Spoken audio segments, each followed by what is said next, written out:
Deus, eu quero te pedir que o Senhor possa nos ensinar, Senhor Deus, a sonhar de novo os teus sonhos. Senhor Deus, cada um aqui, Senhor Deus, já recebeu tanta coisa de Ti, já ouviu falar tanto do Senhor, recebeu profecias, leu a Bíblia, discerniu coisas, mas quantos desses sonhos, dessas palavras ficaram parados no tempo, deixados de lado? Mas nessa noite eu quero te pedir, Espírito Santo de Deus, ressuscita sonhos, ressuscita no coração aqueles sonhos dos dias da conversão, aqueles sonhos do primeiro amor. Ressuscita no nosso coração. Nos dá agora ouvidos abertos para ouvir a tua mensagem e um coração disposto a te obedecer. E aqueles, Senhor Deus amado, que nunca receberam um sonho de Ti, possam recebê-lo nessa noite. Assim nós oramos, em nome de Jesus. Amém e amém. Aleluia. Você pode assentar-se, querido.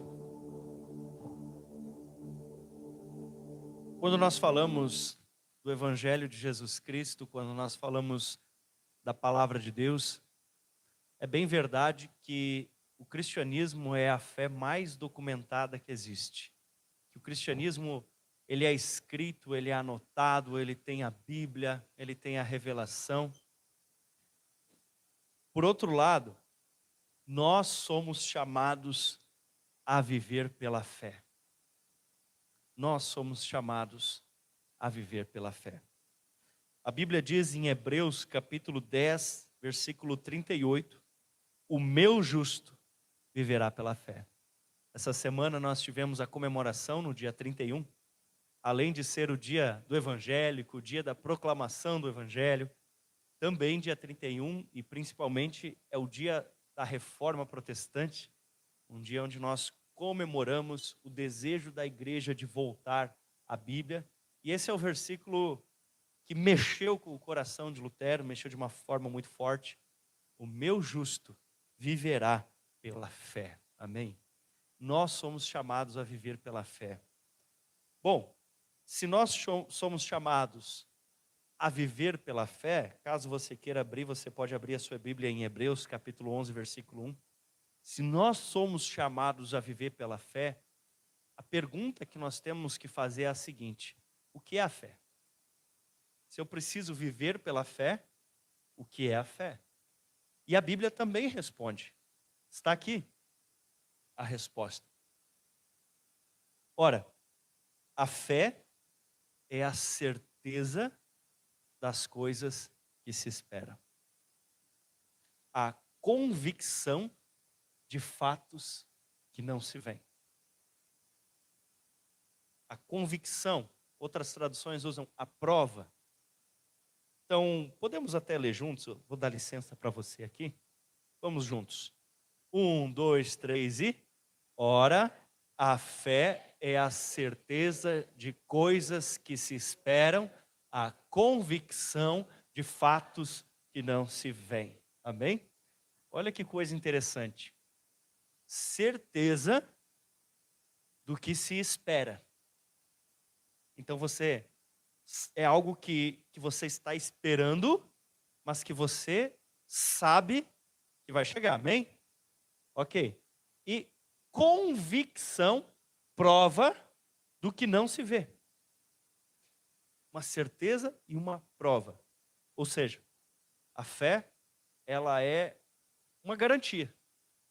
A fé é uma certeza. Amém? E dentro disso, eu quero começar a falar para você da semente à promessa. Porque quando nós pensamos em sonhos, não tem como não pensar em Abraão. Porque Abraão era alguém que tinha os sonhos de Deus dentro do seu coração. E qual era o sonho? Inicialmente ele era chamado de Abrão, que significa um pai exaltado. E Deus mudou o nome dele para Abraão, que significa pai de multidões. Então, Deus dá um sonho para ele. Não era um sonho do coração dele. Não era um sonho da vontade dele. O sonho que Deus deu para ele é: você será um pai de multidões. Esse era o sonho que Deus deu para ele. Amém? Essa era a promessa. Então, o que o Abraão precisava ter em relação a essa promessa? Pode voltar no versículo ali, por gentileza? O que o Abraão precisava ter em relação a essa promessa? Ele precisava ter fé. Por quê? Porque se ele tivesse fé, ele tinha certeza. Deus disse que eu vou ser pai de multidões. Quando Deus prometeu para ele, sabe quantos filhos ele já tinha? Nada. Nenhum. Mas Deus disse para ele, você vai ser pai de multidões. E ele precisava então esperar e ter o quê? Convicção. Deus muda o nome de Abraão e a sua esposa começa a chamar. Você imagina, você olha para o camarada que não tem filho e a mulher grita, pai de multidões, está na hora do almoço. Fica um pouco estranho, não fica? Começa a chamar as coisas que não existem como se elas já existissem. Isso é fé. Isso é fé. Quer ver? Eu vou morar no céu. Pastor, como você sabe? Porque eu sou de Jesus. Eu tenho fé. Jesus disse que se eu for até a Ele, eu não vou ser lançado fora. Jesus disse que se eu for a Ele, se eu receber a Ele, eu vou ao Pai. Que Ele é o caminho para o Pai. Ele disse que Ele ia preparar lugar. E eu sei que eu vou para o céu porque eu tenho fé em Jesus. Porque eu confesso Ele com a minha boca, porque eu creio nele no meu coração, eu vou morar no céu. E sabe o que eu sei sobre o céu? Que é maravilhoso. Aí você me pergunta, pastor, você já foi lá para ver? Não, eu não fui. Mas eu tenho uma prova de que o céu existe. Pastor, qual é a prova que você tem? A fé. A fé. Está dando para entender? Eu acredito com todas as forças do meu coração, não apenas que o céu existe, mas que eu vou morar lá. E para mim o céu é tão real como essa caixa que está aqui na frente. E para você? E para você? A fé é algo que você crê e deixa de ser um conceito abstrato. E embora os teus olhos não enxergam, você sabe que é tão real quanto esse chão que você pisa. Isso é fé. Você já viu Jesus fisicamente? Não? Mas Jesus existe? Sim. Por que você sabe que ele existe? Qual é a prova que você tem? A sua fé. E sem fé é impossível agradar a Deus. Então, como a gente agrada a Deus? Chamando as coisas que ainda não existem, como se elas já existissem, baseado na palavra. E crendo que o que a palavra promete é tão real quanto as coisas que a gente toca. Você consegue crer em Jesus dessa forma? Essa é a fé. Meu Deus do céu. Aleluia. A palavra nos diz em Gênesis, capítulo 15, versículos 5 e 6, ela nos mostra Deus trabalhando isso na vida do Abraão. Gênesis, capítulo 15, versículos 5 e 6.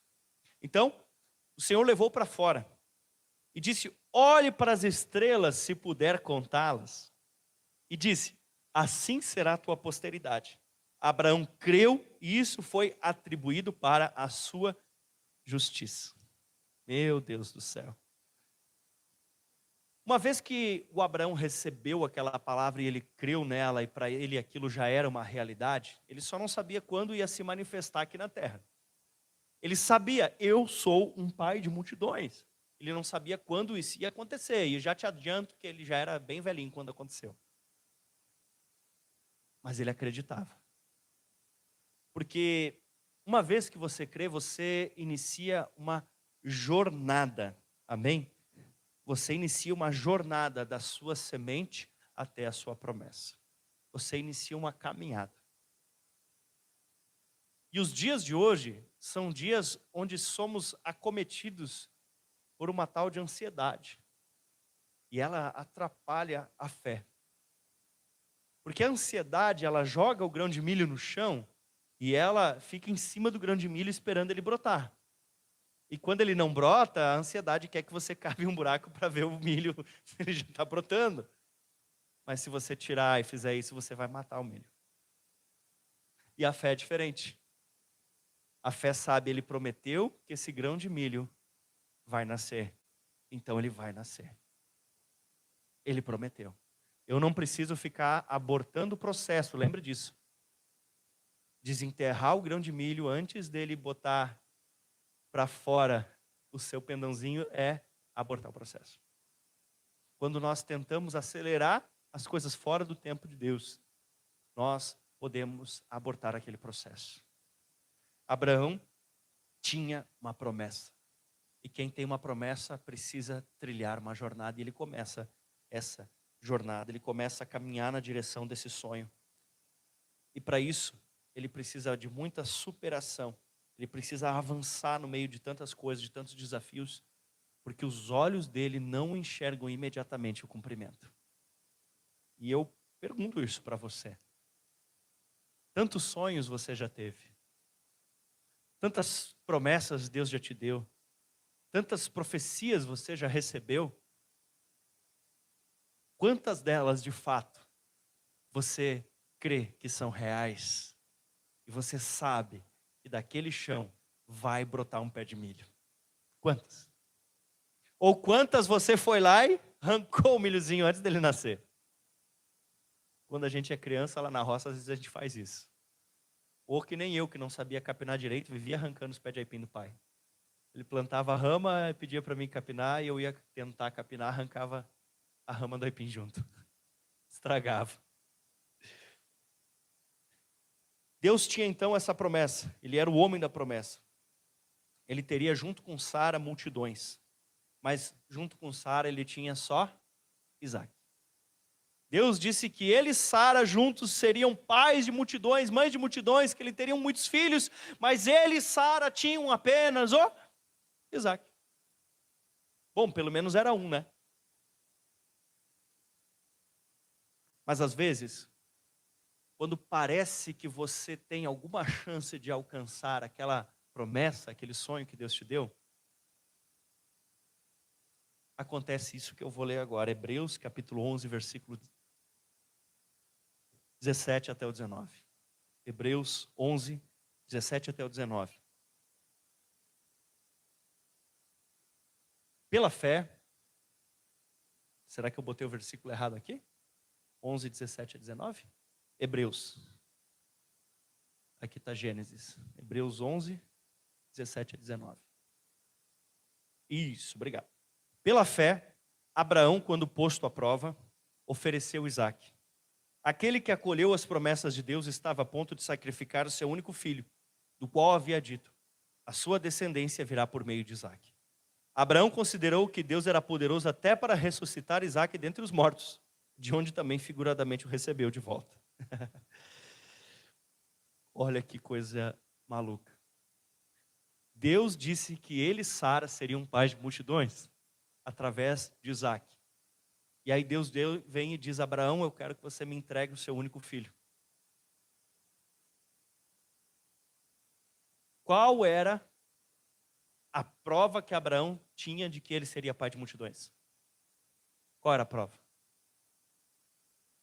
Vocês são bem mais espertos do que estava no meu esboço aqui. Porque eu imaginei que talvez alguém diria assim: a resposta que ele tinha, a garantia que ele tinha era Isaac. Mas na verdade Isaac não era garantia. A garantia é justamente isso que vocês responderam certo. A garantia que Abraão tinha era a fé. Isaac não era garantia. Sabe o que Isaac era? Semente. Eita! Isaac não era a garantia de que Abraão seria pai de multidões. Porque homem não é garantia de nada. Seres humanos não são garantia de nada. A Bíblia diz: maldito o homem que confia no homem, que faz da humanidade mortal. Seu braço e a parte do seu coração do Senhor. Isaac era a semente. Deus tinha dado uma semente para Abraão. É claro que tudo aquilo era um teste. Deus estava testando o coração, preparando o coração. E quando Abraão abre mão da semente, daquela semente nasce um povo, que é o povo de Israel.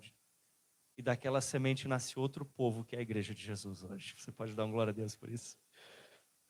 Meu Deus. Porque geralmente Deus nos dá o que nós precisamos na forma de sementes. Muitas vezes nós pensamos que quando Deus nos dá um sonho, e parte do sonho vem até nossas mãos, nós começamos a achar que aquilo já é a resposta. Mas muitas vezes aquilo é só um teste. Só a semente que Deus colocou na tua mão, para que você possa plantar ela e dessa semente de fato possa nascer o sonho que Deus te deu. Às vezes nós agimos, com todo respeito aos adolescentes, eles já subiram, né? Nós agimos como adolescentes, achando que aquela situação ali é o fim do mundo. Mas aquela situação ali é só o começo. Aquela situação de luta, de aperto, de dificuldade, de desafio. Aquela situação, muitas vezes, ela é apenas uma fase. Aquela situação, muitas vezes, é só nós jogando o grão de milho debaixo da terra e tapando ele com terra. Porque o que Deus te deu é semente. O que eu quero dizer com isso? Para que nós possamos caminhar da onde estamos hoje até o sonho de Deus, nós vamos precisar abrir mão de algumas coisas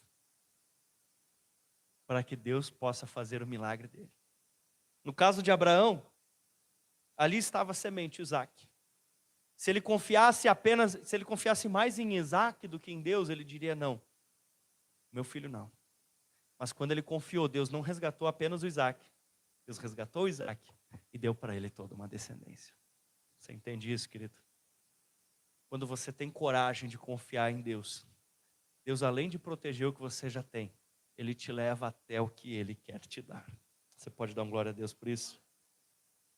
Em João 12, 24 diz assim: em verdade te digo, se o grão de trigo caindo na terra não morrer, ele fica só, mas se morrer, produz muito fruto. Quais as promessas Deus já fez na tua vida? Quem é que lembra alguma profecia que você recebeu? Alguém lembra? Alguém lembra alguma profecia que você recebeu? Qual é a garantia que você tem de que isso vai se cumprir? Qual é a garantia? A fé. A fé.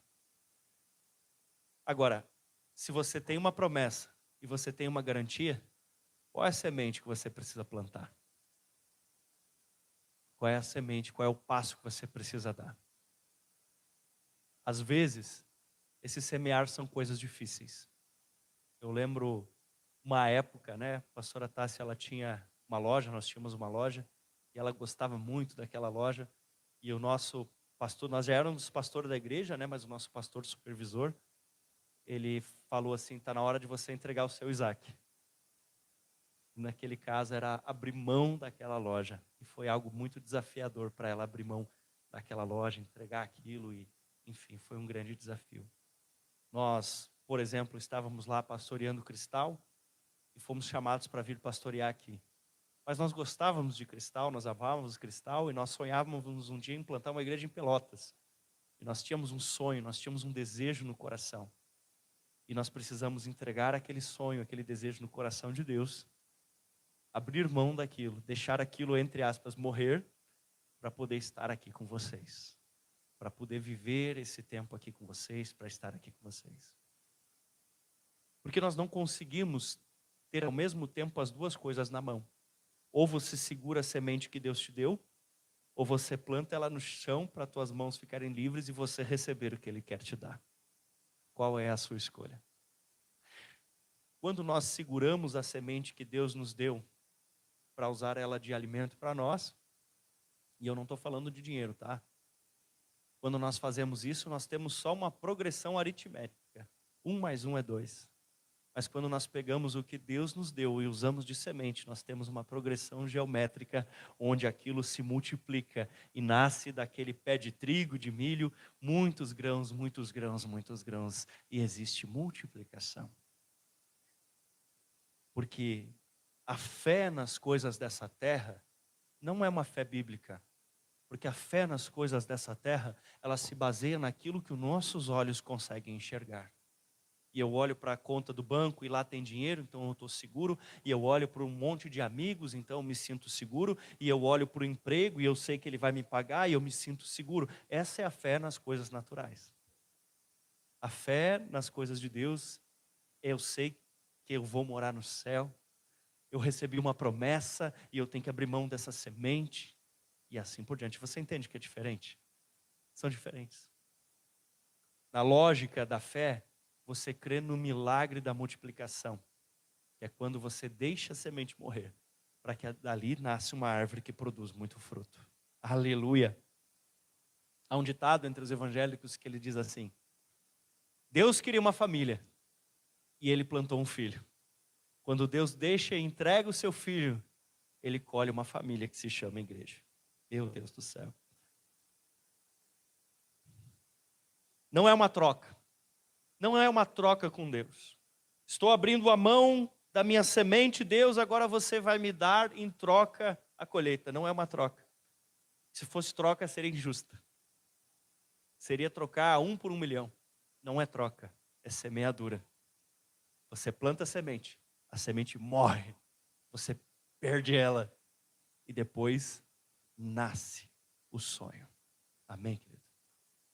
Então comece a olhar ao seu redor. Comece a olhar e perceber que talvez você está confundindo as coisas. Você está olhando para sementes, achando que já é colheita. Você está olhando para coisas, circunstâncias, situações, pensando que já é o fim. E na verdade, é só o começo. Aleluia. Glória a Deus. Aleluia. Mas só consegue experimentar multiplicação quem está disposto a sofrer algo chamado renúncia. Nós só conseguimos experimentar a multiplicação quando nós estamos dispostos a sofrer aquela dor da renúncia, de abrir mão daquilo. Você está disposto? Acontece que para manter o fluxo do milagre contínuo, você não semeia só uma vez. Porque se você semeia uma vez, em algum momento inicia a sua colheita. Mas o pessoal lá do interior, lá das lavouras, não semeia só uma vez.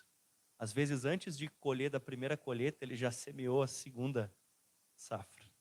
Às vezes, ele está prestes a colher de um campo, mas já está semeando no outro campo ou semeando em outra cultura. Sabe por quê?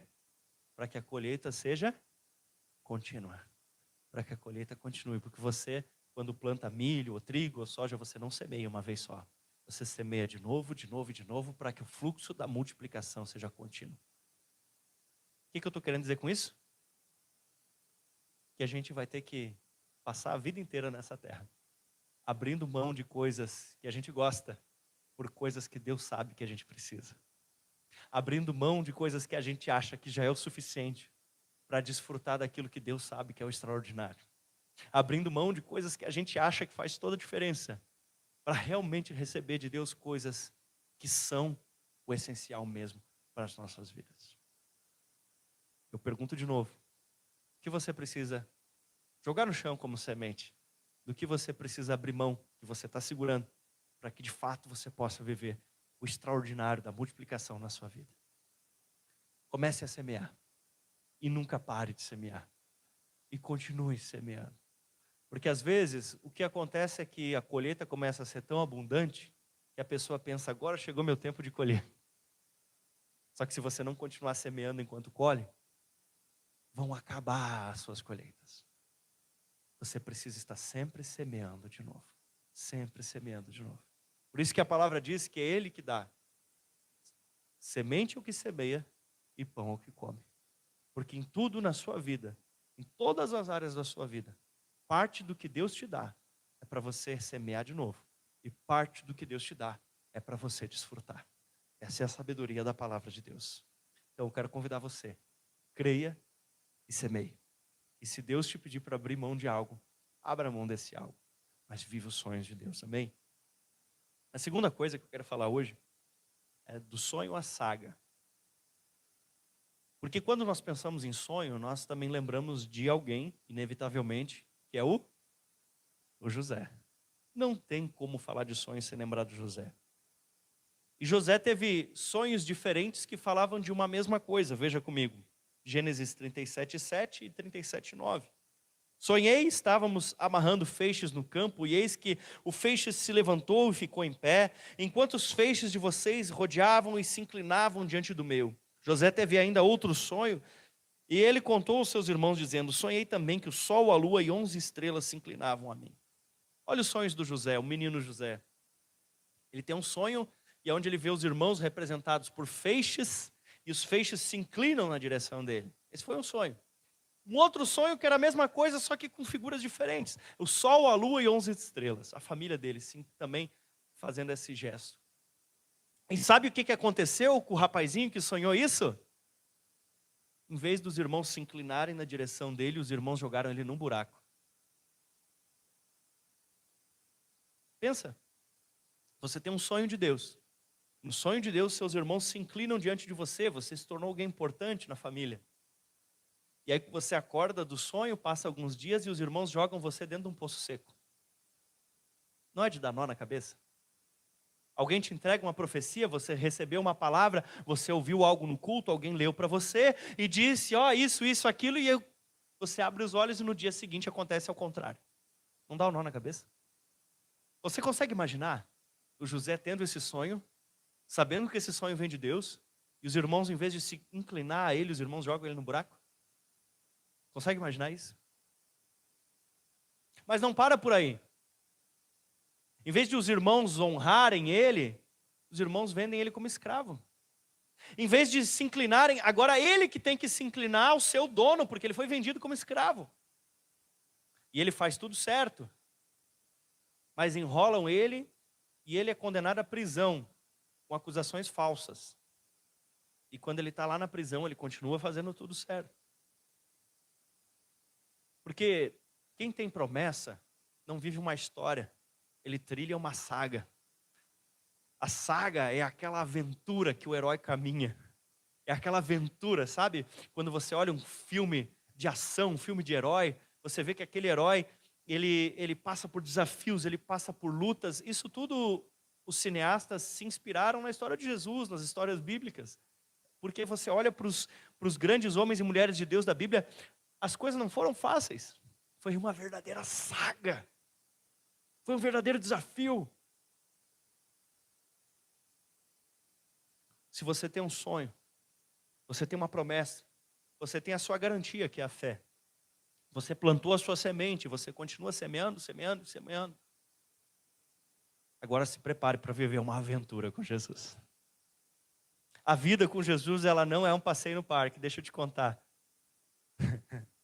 A vida com Jesus é uma aventura. E eu estou sendo bem leve ao falar isso. A vida com Jesus é uma aventura. É boa, mas é uma aventura. Ela é desafiadora. Ela é desafiadora. É como aqueles filmes onde você sabe que já foi lançado o filme 2, então você sabe que o mocinho não vai morrer, porque você sabe que tem o filme 2, mas você está olhando o filme 1 ainda, e vários momentos você sabe que você vê o mocinho quase dar ruim, né? Mas você está tranquilo que você sabe que tem o filme 2. Você sabe que Jesus já venceu. Você sabe que a gente vai morar no céu. Você sabe o final. Mas aqui, o filme 1, rapaz, é uma aventura. Você sabe que no final vai dar certo. Que lá no céu você não vai sentir dor, mas às vezes aqui na terra. Mas você sabe que lá não vai ter dor. Você sabe que lá não tem choro, mas às vezes aqui na terra. Entende? Mas você já viu, você sabe que existe o filme 2, se chama Nova Jerusalém. A vinda de Jesus, você sabe. Você sabe que a gente vai morar com Ele. Então você tem a fé, você faz a sua semeadura, mas você aqui na terra precisa trilhar a sua jornada. Você precisa trilhar a sua saga. E no meio de tudo isso, deixa eu te contar. Está acabando o ano, mas o tema desse ano é essência, essencial. Essencial. José não perdeu a sua essência. José não perdeu a sua essência. Ele tinha um sonho, ele sabia que era de Deus, e ele guardou aquilo. Ele não esqueceu. Tudo ao redor dizia o contrário. Não, mas eu sonhei que os irmãos se inclinavam e eles estão me jogando no buraco, só se eu estava errado, então. Os meus sonhos eram assim, eu estava no buraco e eles olhavam para mim. Não, mas não era assim o sonho. Sabe o que ele fez? Guardou a essência. Ele não era da mentira. Ele não era da promiscuidade. Ele não era de fazer coisas ilícitas. Ele não era de fazer coisas erradas. Ele não era de fazer coisa pecaminosa. Sabe o que ele era? Um homem que buscava ser santo diante de Deus. Tudo estava dando errado por fora, mas por dentro estava dando certo. Porque o objetivo de vida de José era agradar ao seu Deus. Por fora podia estar dando errado, mas por dentro estava dando certo. O que será que vale mais a pena? Ele tinha valores. Quando ele foi vendido como escravo, a esposa do patrão dele queria ter relações com ele e ele não se entregou. Talvez outra pessoa, nenhum de vocês, é claro, mas talvez outra pessoa pensaria assim: já estou escravizado mesmo.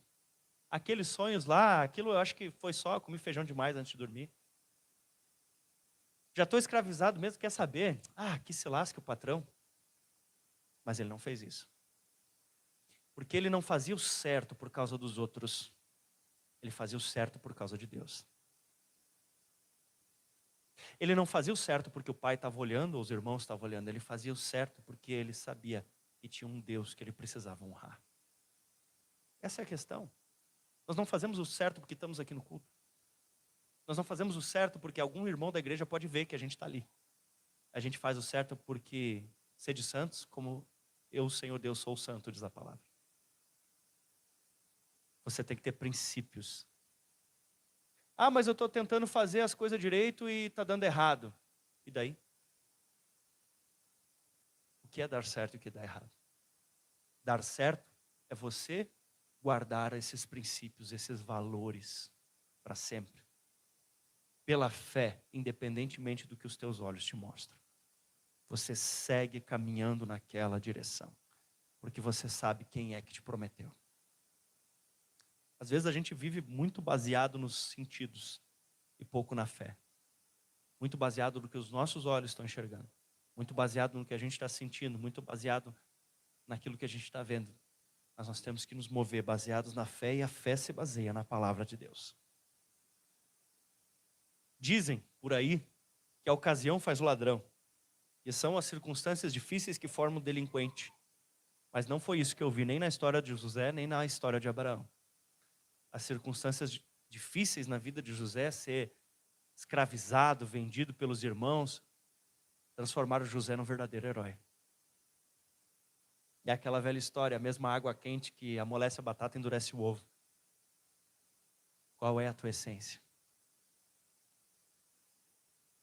Sabe, como filho de serralheiro, eu vi que o calor e as marretadas, eles servem para amolecer o metal, para que o dono consiga fazer o que ele deseja.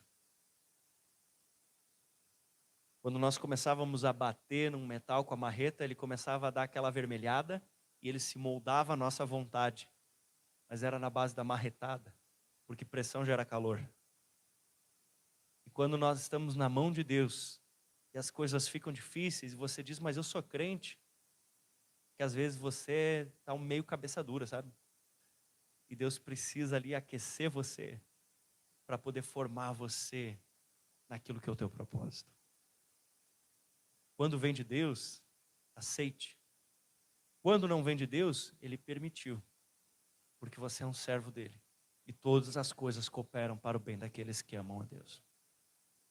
Pastor, mas tem coisa que é por causa dos nossos erros. Tem, então pede perdão de uma vez. E te conserta diante do Senhor. A verdade é que não é o conforto que nos protege de se corromper. Não é o conforto que nos protege de se corromper. Tem muita gente no conforto que se corrompe. Na realidade, eu até acho que tem mais gente que se perde quando está tudo bem do que gente que se perde quando está difícil. Essa é a real. A verdade é que as adversidades que surgem, Deus acaba usando elas como ferramentas para nos purificar, nos tornar melhor. O Rousseau achava que o ser humano era bom, mas a sociedade o corrompia. Mas eu vejo que a Bíblia diz que todos pecaram e carecem da glória de Deus.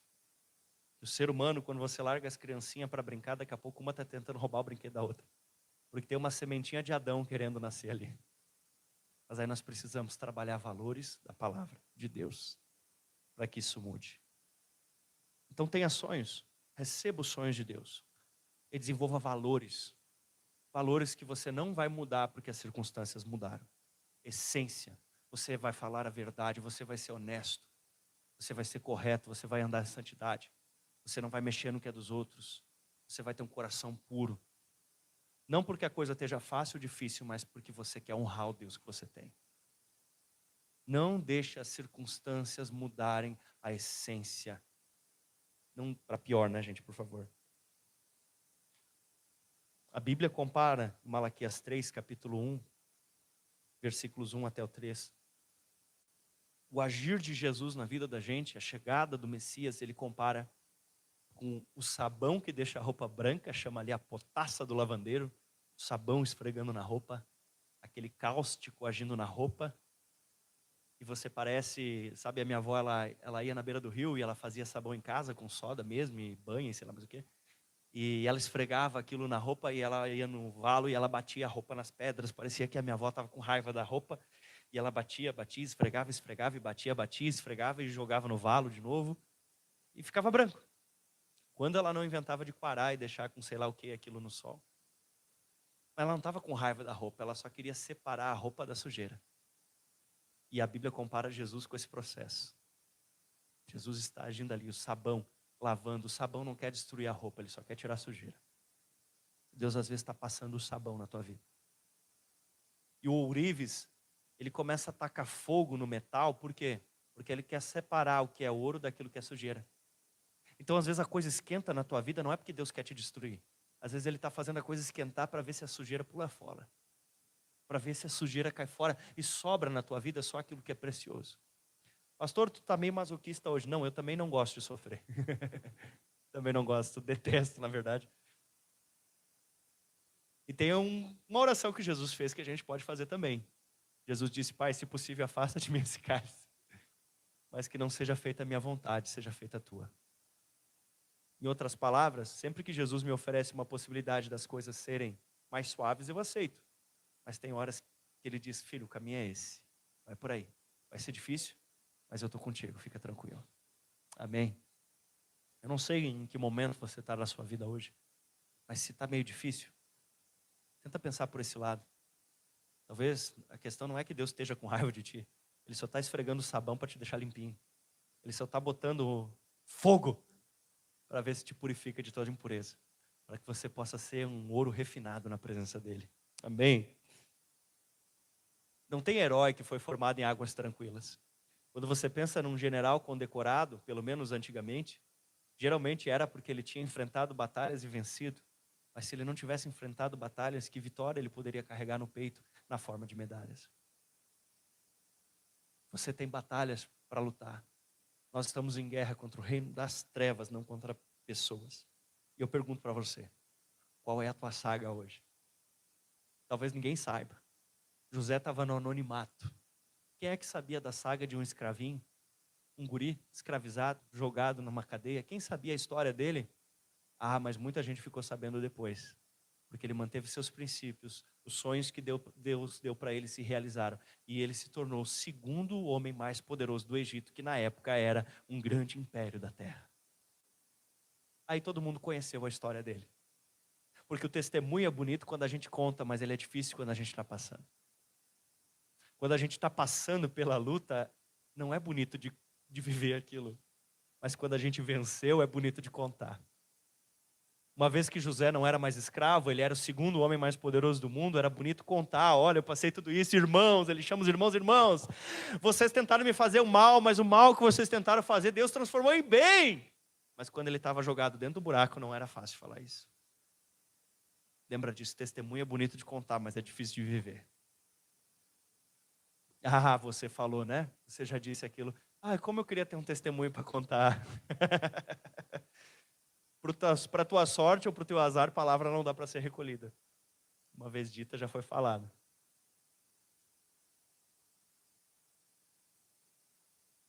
Você vai desistir agora? Você vai tirar o grão de milho debaixo da terra antes que ele brote? Sabe qual é o problema? É uma dupla desgraça quando você aborta o processo. Porque se você tem um grão e quer comer ele, ainda dá. Se você deixar ele nascer, vai nascer o pé de milho e vai dar espiga. Agora, se você colher num momento intermediário, ele nem vai gerar o pé de milho e também não dá mais para comer. A perda é dupla. Não aborte os processos. Deixe Deus te purificar. Não arranque a semente. Não desista, não pare o processo. Não pare o processo. Deixe Deus concluir a obra. Não desista, não desista da sua carreira na fé. Pastor, mas está difícil, a minha história de fé está difícil. Continua. Foi difícil para José. Foi difícil para Abraão. Com certeza, o Seinário e Dona Araci passaram muitos momentos difíceis, mas estão aí até hoje. Não desista. Não desista. Siga em frente. Não pare. Não aborte os processos. Não esqueça os sonhos de Deus. Os que são de Deus. Não esqueça. Siga em frente. Continue a ter fé. Continue a semear. Não pule os processos. Pular processos é pular no buraco, na verdade. Não pule processos. Siga em frente. Siga em frente. Você sabe o resultado final. Então, se você por acaso está no conforto, tira a cabeça debaixo da coberta aí e vamos em frente. Porque Mateus 24:13, Jesus disse: aquele, porém, que ficar firme até o fim, será salvo. Em Apocalipse 2:10 diz: sê fiel até a morte e eu lhe darei a coroa da vida. Sabe como é que meu filho tem um Play 2? Funciona. Ele tem um Play 2, um videogame, e sabe como dá para diferenciar ali a criança pequena da criança maiorzinha? A criança pequena, que o Play você pode se divertir ou pode enrolar a criança, dá para fazer as duas coisas. A criancinha pequena, ela fica segurando o controle e mexendo, e ela acha que está jogando, mas é o demo do jogo, a demonstração do jogo, né? Aí fica passando na tela e a criancinha fica... Às vezes o controle não está nem plugado no Play, né? E a criança tá ali faceira, né? E ela acha que aquilo tá, né? Aí ela cresce mais um pouquinho, ela descobre que tem um botãozinho ali, triangularzinho, que é um tal que está escrito Start. E aí ela aperta e a coisa fica difícil. E ela então precisa decidir se ela quer continuar na demonstração ou se ela quer passar as dificuldades, mas jogar de verdade. Se a tua vida está fácil demais, menino, aperta o Start. E vamos jogar real. Como era no jogo de bolinha de gude lá na escola, vamos jogar as verdas. Que tinha as brinque, que não valia bolita, e as verdas que jogava para ganhar bolita mesmo. Vamos jogar as verdas. Aperta esse Start aí. Vamos viver como um cristão de verdade. Vamos iniciar nossa saga, nossa história. Mas vão falar de mal de mim. Meu irmão, vá. Esquece, não te preocupa com esse filme 1. Você sabe que no 2 dá tudo certo. Você vai morar na Nova Jerusalém. Não tem mais choro, não tem mais dor, não tem mais agonia. Isso vai passar, aleluia! Glória a Deus! Diz para o irmão do lado aí, aperta esse Start de uma vez.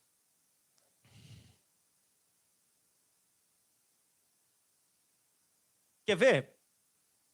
Outro motivo pelo qual às vezes a vida não é tão fácil assim para você. Olha só o que diz João 15:19. Se vocês fossem do mundo, e o mundo é o sistema dessa terra, o mundo amaria o que era seu. Mas vocês não são desse mundo. Pastor, a gente é da onde? Do 31 Atlas? Não. Vocês são da Nova Jerusalém, vocês são do céu. E por isso o mundo odeia vocês. Eu vou ler de novo.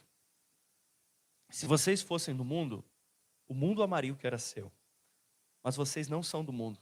Pelo contrário, eu dele os escolhi. E por isso o mundo odeia vocês.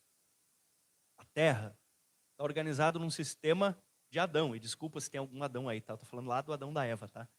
Num sistema de Adão que cedeu a sua autoridade, né, ali a um inimigo. Mas nós somos aqueles que reorganizam no padrão do céu, como embaixadores de Cristo. Que entendem que Jesus tomou a autoridade de volta ao morrer e ressuscitar naquela cruz. E nós estamos aqui fazendo transformação. E a grande transformação que nós fazemos é que nasceu o Filho de Deus, ele se chama Jesus Cristo. E ele morreu na cruz por nós. E ele ressuscitou e está sentado à direita de Deus, o Pai Todo-Poderoso. E que um dia ele vai voltar e nos buscar e viveremos com ele para sempre. Então, aquilo que a gente anuncia não fecha com aquilo que se vive lá fora. Por isso que dá esses conflitos. Mas você tem a sua garantia. E você tem as suas sementes. E você tem sonhos e promessas que Deus te deu. E uma saga maravilhosa para viver. Porque aqueles filmes parados demais não tem nem graça. Tem que ter aqueles altos e baixos, aquela aventura. E Jesus está te convidando a desfrutar de uma aventura com Ele. Você quer? Aleluia. Seja corajoso. E acontece que esse mundo passa. 1 João 2,17 diz: ora, o mundo passa, bem como os seus desejos, mas aquele que faz a vontade de Deus permanece para sempre. Uma vez que nós temos sonhos, temos sementes, estamos dispostos a caminhar essa jornada, a gente precisa sair simplesmente de uma utopia para caminhar na direção da realidade. Fabrício, a gente comentava esses dias. Nós precisamos sair de um mero sonho e começar a tornar ele real. Sonho sem ação é só uma utopia. Se Deus tem te dado sonhos, você tem que fazer alguma coisa. Diz para a pessoa do outro lado agora, você tem que fazer alguma coisa. Deus nos tem dado sonhos como igreja, então nós temos que começar a colocar isso em ação. Mas e se der errado? Bom, se você não fizer, você já tem certeza que vai dar errado, né? Coloque em ação. Deus te tem dado sonhos, coloque em ação. Deus te mostrou que tem necessidade de fazer um evangelismo no semáforo, meu irmão vai lá e faz. Está esperando o quê? Ah, eu quero levar uma galera para a cela, por que não levou ainda? Ah, mas se eu convidar ele e disser não, bom, assim você já tem o não. Se você não fizer nada, o não já está definitivo. Ah, mas eu não sei se eu me entrego para Jesus ou não. Você só vai se descobrir a hora que você entregar mesmo. Ah, mas eu estou em dúvida, eu tenho sonhos de Deus, mas eu não sei se já está na hora de eu me batizar ou não. E agora, o que você está esperando? Levante-se e seja batizado, diz a palavra. Está chegando o batismo, quem vai batizar aí nas águas aí? Cadê? Quem mais? Levanta a mão, deixa eu ver quem vai ser batizado. Cadê, galera? Força aí, levanta essa mão. Coragem, em nome de Jesus. Ah, eles estão lá em cima. É que no retiro tinha, alguns levantaram a mão, disseram que querem ser batizados. Vamos fazer. Vamos atrás. Vamos se mexer. Seja aquele que quando viu algo junto, sujo, se dispõe a pegar lá e limpar. Ah, achei aqui, vai lá e limpa, vai lá e faz. E quando você tiver uma ideia um pouco mais mirabolante, vem e fala com a gente. Não seja daqueles que simplesmente tem a ideia e fica com a ideia, e quando a ideia não acontece, fica beiçudo. Ah, porque eu tive uma ideia maravilhosa e nunca aconteceu. Tá, mas você falou com alguém? Não, eu fiquei pensando. Não, é?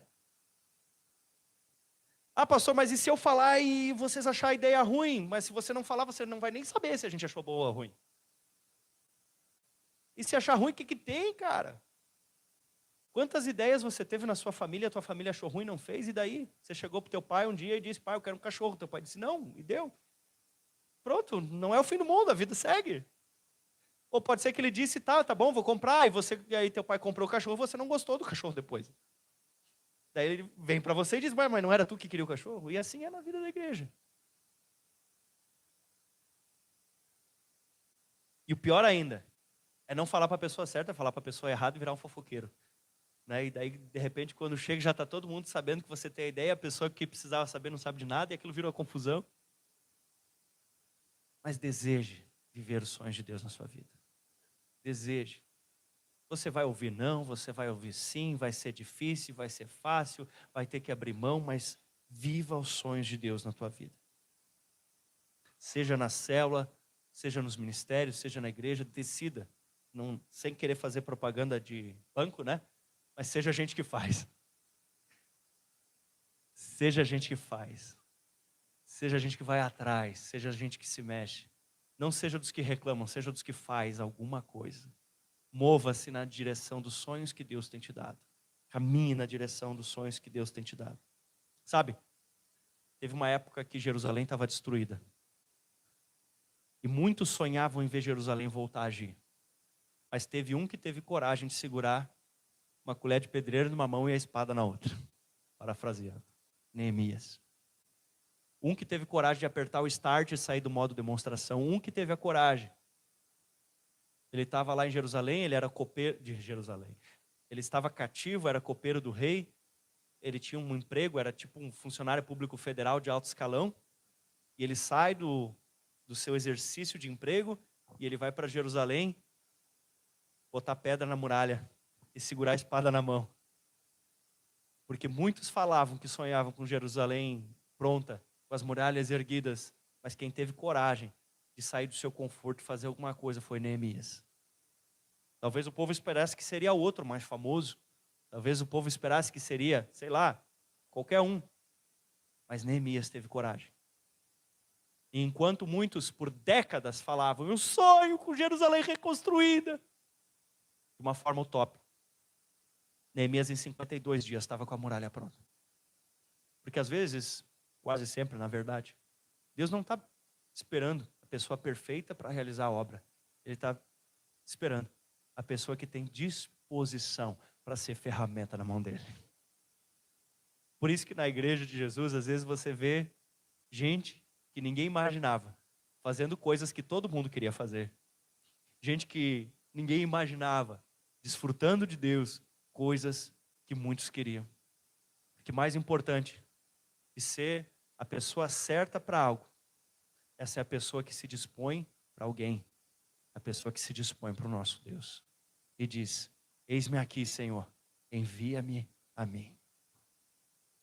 Tem alguém aqui disposto a se colocar como instrumento nas mãos do Senhor? Aleluia. Nós estamos caminhando para o fim. Se o pastor Juba puder me ajudar com o violão, ou puder colocar uma música aí. E eu quero perguntar para você, qual é a sua semente? No que está baseado a sua confiança? Qual é a saga que você tem traçado? Qual é o caminho emocionante que você tem trilhado? E qual a ação que você precisa fazer hoje? Qual a ação que você precisa tomar e sair daqui pensando, eu tenho que fazer alguma coisa? Eu preciso botar mais emoção na minha vida. O que eu vou fazer? O que eu vou inventar agora? Se você não se sente a pessoa certa para servir a Deus, está tudo bem. Até é bom que você não se sinta mesmo. Que a glória tem que ser daquele que usa o martelo e não do martelo que bate no prego. Nós somos ferramentas nas mãos do Deus Todo-Poderoso. E o que importa é que Ele apareça e o resultado da obra dele apareça. A ferramenta no meio é só isso, um meio. E somos nós. Um instrumento nas mãos dele. Para que o nome de Jesus apareça. Para que o nome de Jesus cresça. Para que todo olho veja, todo ouvido ouça. E o maior número de pessoas possíveis seja salva em nome de Jesus. Eu convido você a fechar os teus olhos, se você pode, se colocar de pé.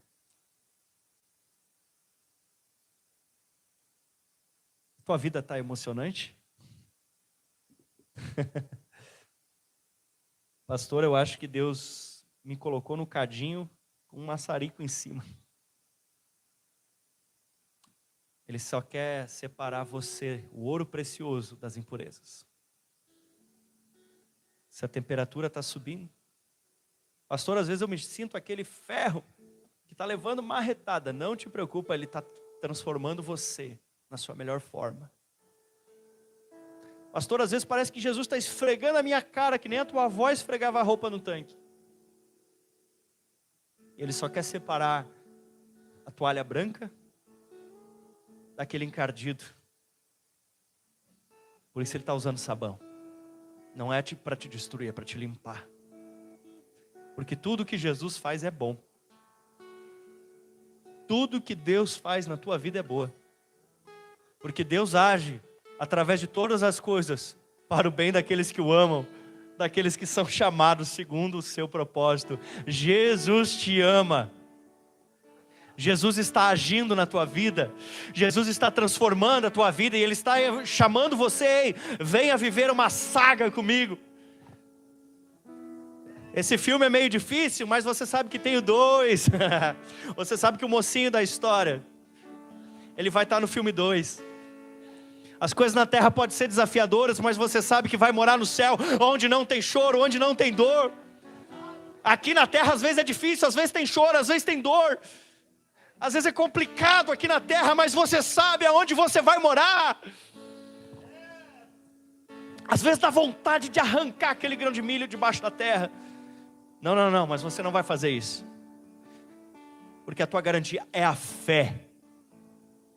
A tua garantia é a fé, e já que você tem fé, você não vai arrancar a semente do chão. E você vai aprender a separar o que é semente e o que é para consumo. Oh, Senhor Jesus,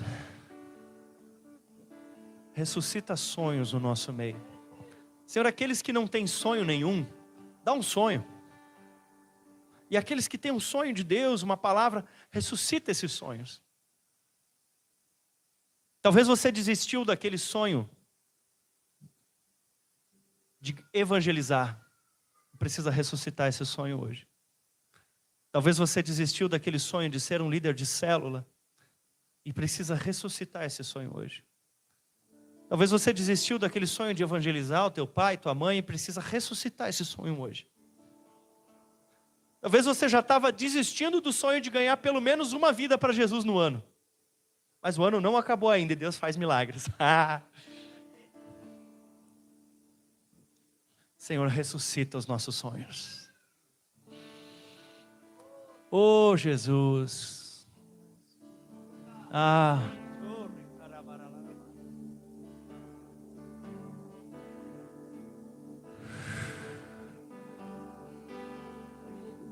Talvez o Senhor hoje precisa colocar em você o sonho de ter tua família restaurada, teu casamento, tua vida financeira. Talvez hoje Deus está te dando o sonho de ter um filho. Talvez hoje Deus está te dando o sonho de casar. Talvez hoje Deus está te dando até um sonho para o seu desfrute, uma casa própria, um carro. Talvez Deus está te dando o sonho de ir para um país, fazer missões. Oh Deus. Oh Senhor, nos dá os teus sonhos, nos dá os teus... Ei irmão, e não é porque é um sonho de Deus que é tudo fácil, tá? Por isso você tem que ter valor, e valor você encontra na Bíblia. Valores, princípios você encontra na Bíblia. Você vai ter que estudar a palavra de Deus, especialmente o Novo Testamento. E fazer o certo, não baseado no que está ao teu redor, mas fazer o certo porque o certo é certo, como diz a Bíblia.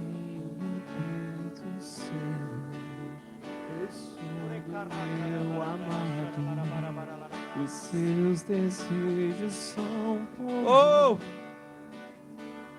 O pastor Cho disse que tem um ditado coreano que fala assim: se você for desenhar algo grande, não desenhe algo pequeno como um gato, mas algo grande como um leão. Porque se você tentar desenhar um gato, talvez saia um rato, quando muito um gato. Mas se você tentar desenhar um leão, talvez você consiga desenhar um leão ou pelo menos um gatinho, mas nunca um rato. E ele fala: tenha sonhos grandes. Tenha sonhos grandes. Tenha sonhos grandes, aleluia, tenha sonhos grandes. O Espírito Santo está colocando sonhos grandes para você. Oh! Talvez o sonho que Deus está te colocando é pregar num culto assim, ou é ir numa praça e reunir crianças e pregar para elas, ou é simplesmente ganhar alguém para Jesus no teu trabalho, ou fazer um culto familiar, eu não sei, mas deixe Deus colocar sonhos no teu coração, deixe Deus ressuscitar os teus sonhos, deixe Deus te dar sonhos grandes. Abra o teu coração e sonhos de Deus.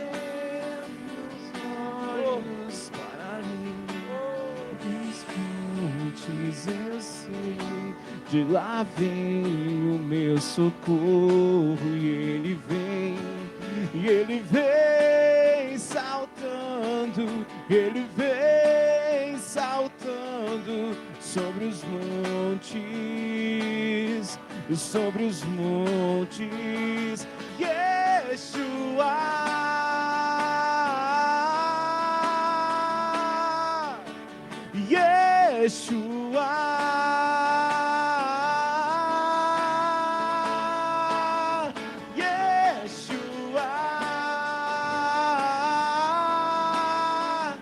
Enquanto nós oramos juntos, se você deseja que alguém ore por você, levante a sua mão bem alto. Se você quer que alguém vá até aí e ore por você. Os obreiros, por favor, fiquem atentos. Líderes de célula, pessoal da intercessão, levante a sua mão bem alto. E por favor, vá alguém ali orar com as pessoas que estão levantando a sua mão. Vá lá, rápidos obreiros, sejam rápidos obreiros, sejam rápidos. Vá até lá e ore com fé pela pessoa. Ouça o motivo dela e ore com ela. Vamos lá, levante a sua mão se você quer receber uma oração. Só baixe a mão quando chegar alguém para orar por você. Se demorar muito, dá uns pulinhos que alguém vai te ver aí. Levante a sua mão até que alguém venha orar por você, se você deseja receber oração. Vamos lá, obreiros, tem gente com a mão levantada, vamos lá. Aleluia. Diga, fale pro obreiro o motivo e ele vai orar com você, aleluia.